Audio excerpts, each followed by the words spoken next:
Ave Maria. So this is the concluding part of the whole veil series of a study of the veil in the Christian tradition. Conclusion.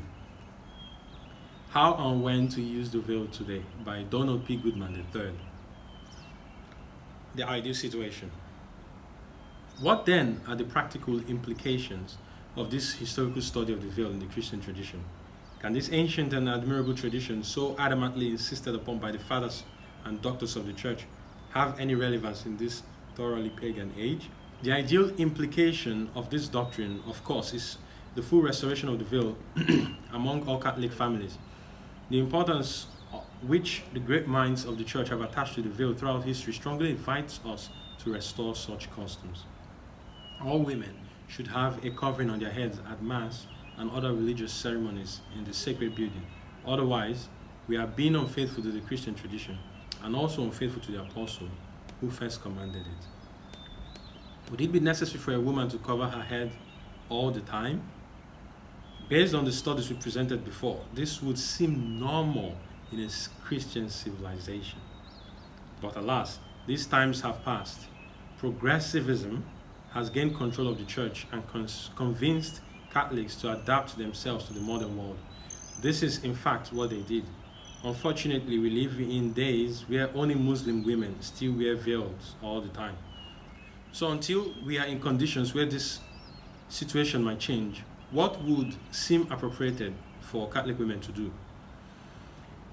I will distinguish between the ideal and the feasible.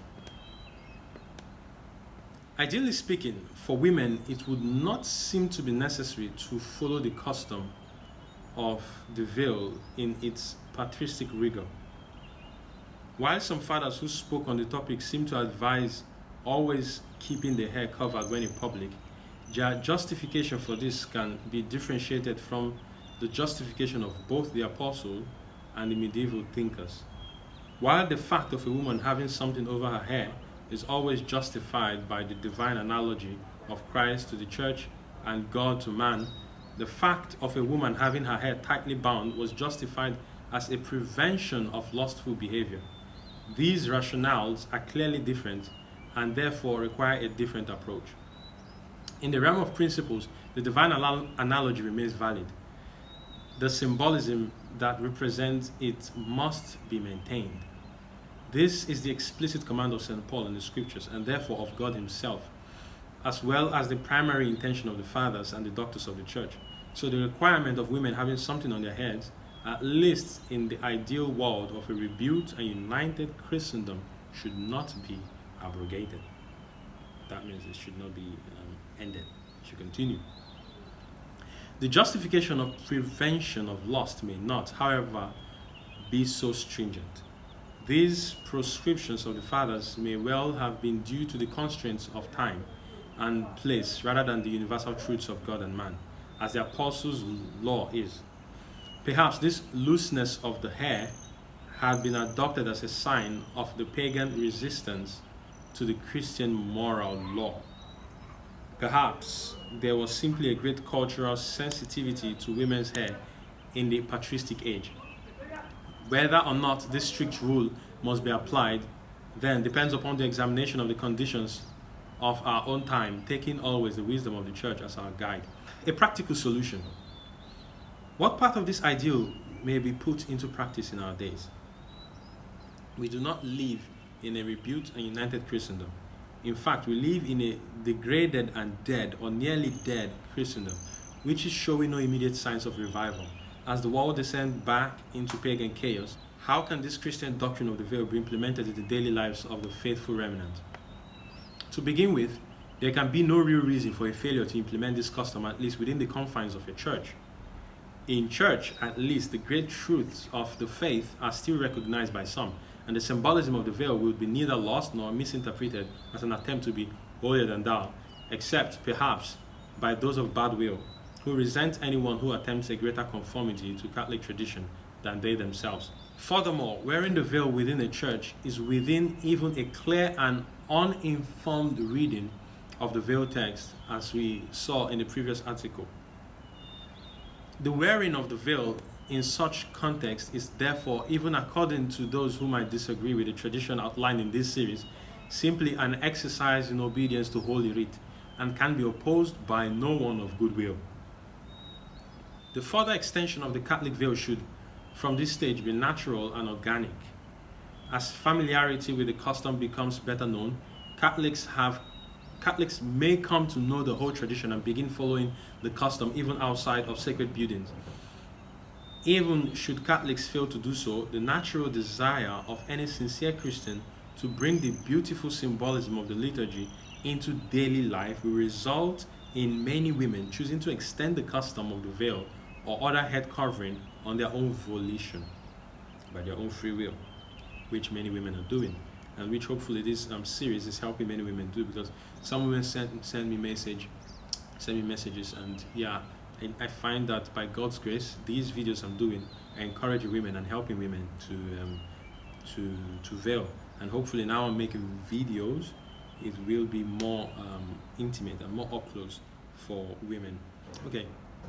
In this way, the full beauty of the Christian tradition of the veil will be restored among the faithful, assisting thereby in the evangelization of the world. For can we truly expect converts if we prove ourselves to be part of the world? Who would become Catholic if Catholics are of the world? Who would become Catholic if being a Catholic entailed no real change from what one already is? Will these customs oppose us to ridicule and hatred? Certainly. But so does our faith itself. Converts are more attracted to a faith which demands something of its adherents. Otherwise, conversion is not truly conversion, it is merely a change of name. Now, I would like to speak on the persecution, as he say here, will these customs expose us to ridicule and hatred? Certainly, many women who try to veil are ridiculed or persecuted, first of all, by their family members, co-workers, friends, and even strangers, but mostly by family members and the faithful in the church. It's crazy, the faithful in the church. But that's just what it is. That's just what it is. It's so painful, so painful.